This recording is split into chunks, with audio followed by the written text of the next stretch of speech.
বেগম, উকিলের সাথে যা কথা হওয়া আলোচনা করার সেটা তো হলো, কিন্তু আসল লড়াই এবার শুরু হবে। কাল কোর্টে দাঁড়িয়ে সবার সামনে আবার ওই কথাগুলো বলতে হবে। আমার সেই ভেবেই টেনশন হচ্ছে। আবির, টেনশন তো হবেই, কিন্তু বেগম অ্যাডভোকেটের সব কথা মনে রাখতে হবে। দেখো বেগম, এই রানা রয় চৌধুরী জেতার জন্য সব কিছু করবে, পুরোপুরি রেডি থাকবে। ইনফ্যাক্ট আমাদের বাড়িরও ফুল সাপোর্ট থাকবে ওর সাথে।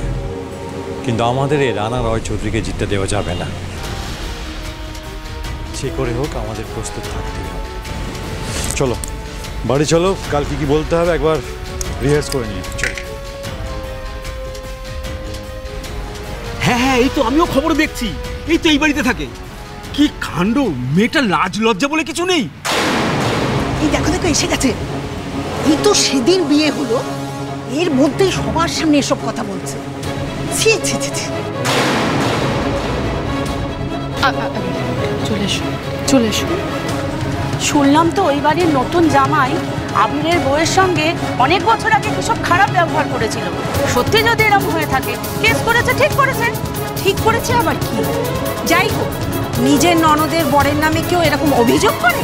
সবই আজকালকার ওভার স্মার্ট মেয়েদের ফ্যাশন, লোক দেখানো সাহস। তারপর শুনতে পেলাম ওই বাড়ির লোকদের মুখে বলছে ওটা একদম ভালো নয়। তা তো জানা কথা। এই মেয়েটাকে তো এই কদিন ধরে দেখছি না, মেয়েটা কি বেবাক, কারোর সাথে কথা বলে না, সবাইকে এড়িয়ে চলে। আমার মনে হয় ওর মধ্যে কোনো গন্ডগোল আছে। চলো আবির। দাঁড়াও বেগম,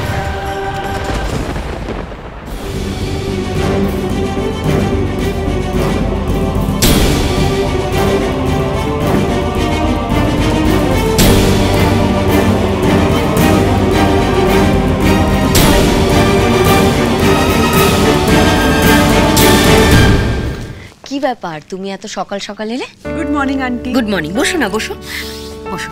কিন্তু তুমি নিশ্চয়ই কোনো দরকারে এসছো। আবির তো নেই, একটু কাজে বেরিয়েছে।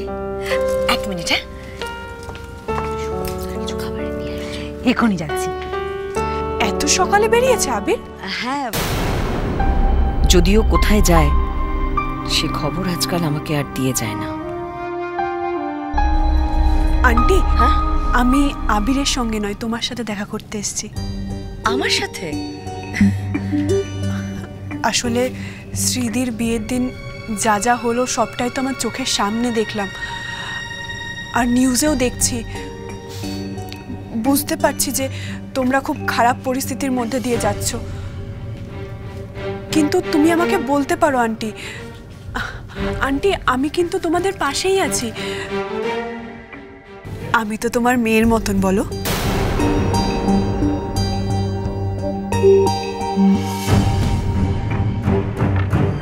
এই মেয়েটা পরের মেয়ে হয়েও কত আপন করে নিতে পারে সবাইকে, আর আমার নিজের ছেলের বউ।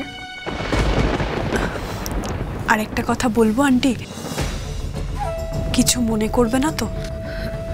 না না, মনে করবো কেন, তুমি বলো না।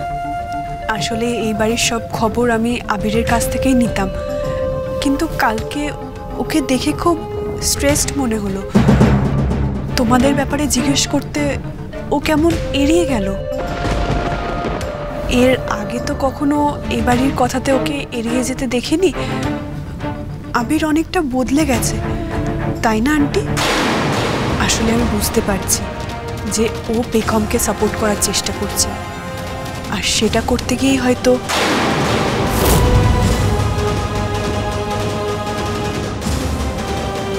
আমি তোর বন্ধু, বলো, ওকে এরকম টেনশনে থাকতে দেখে, বাড়ির সবার সাথে ডিস্টেন্স মেনটেন করতে দেখে আমার নিজেরই খুব খারাপ লাগছে। হঠাৎ করে এতটা চেঞ্জ।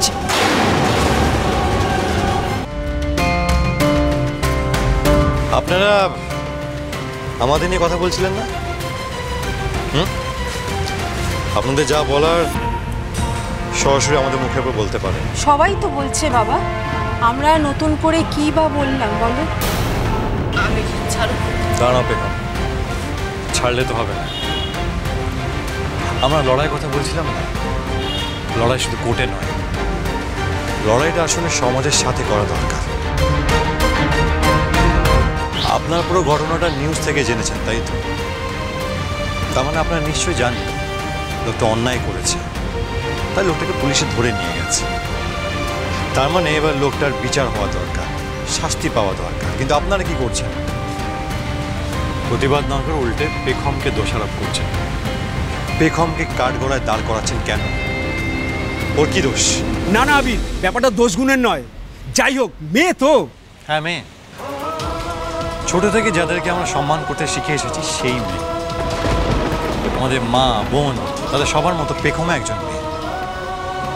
দিনের পর দিন যখন মেয়েদের সাথে অন্যায় হয়, তখন আমরা প্রতিবাদ না করে সেই মেয়েদেরকে দোষারোপ করি, তাদের মুখ বন্ধ করে দিই।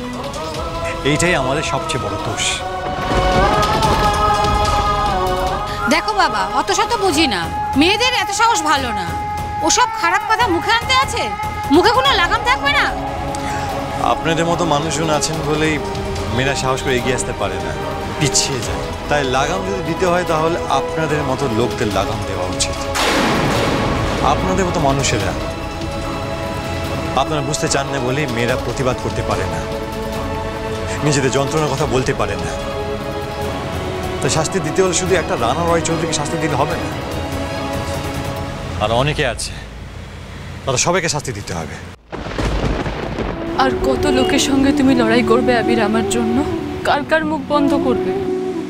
বেগম, তোমার জন্য দরকার হলে সারা পৃথিবীর সঙ্গে লড়াই করতে পারি আমি, কারণ তুমি সত্যের পথ বেছে নিয়েছো।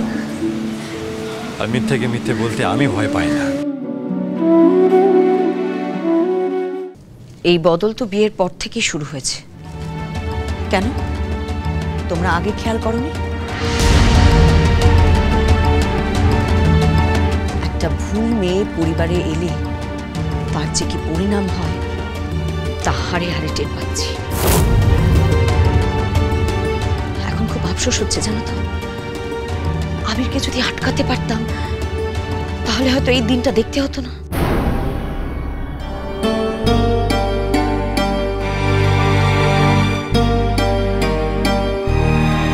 তুমি যে এতটা ভাবছো, আমাদের এত খোঁজ খবর নিচ্ছ, সেটা ভেবে খুব ভালো লাগছে দিয়ার।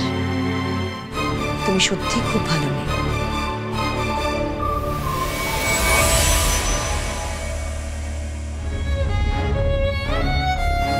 যদি এই মেয়েটা পেখমের জায়গায় আমার আবিরের বউ হতো তাহলে যে কি ভালো হতো।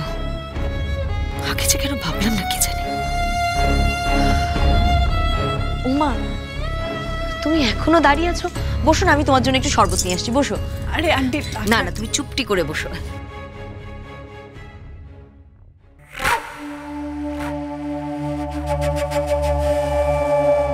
আমি তোমার কাছে যেতে গেলে পেখম বারবার বাধা হয়ে দাঁড়ায়, তাই আমাকে উল্টো পথেই তোমার জীবনে ঢুকতে হবে আবির। আন্টির মতন এই পরিবারের সবাই যদি আমাকে আপন করে নেয়, তখন তো একদিন না একদিন তোমাকেও আমায় মেনে নিতেই হবে। সিম্পল। ভাবি, আমি কিন্তু তোমার সঙ্গে একমত। তুমি একদম ঠিক বলেছো। তুমি আর তোমার বউ যা ডিসিশন নিয়েছো একদম ঠিক। লোকে অনেক কথা বলবে, কান দেবে না, এড়িয়ে যাবে। চোখের জল ফেলো না মা, কেসটা যাতে তোমরা জিতে যাও এটাই কামনা করি। Thank you so much. এখনো কিছু ভালো মানুষজন আছেন বলেই পৃথিবীটা ব্যালেন্সে চলছে। তবে আপনি একটু সাবধানে থাকবেন। আমাদের সাপোর্ট করছেন বলে অনেকেই প্রবলেম ক্রিয়েট করতে পারে, আপনাকে হয়তো সমালোচনার মুখোমুখি হতে পারে। সাবধানে থাকবেন। চল পেখম।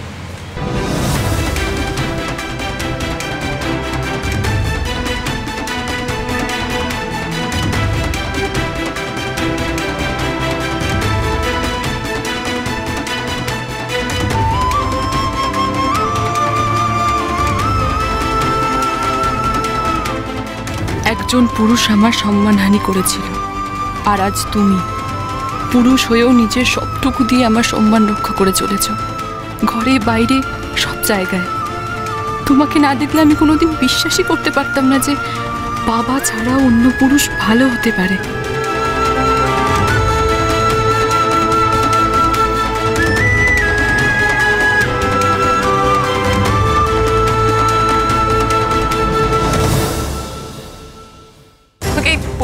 জন্য, আবিরের জন্য, দিদিভাইয়ের জন্য একা শক্ত থেকে লড়াইটা করতে হবে। হ্যাঁ, প্রায় সব জিনিসপত্রগুলো গোছানো হয়ে গেছে, শুধু ফোনটা।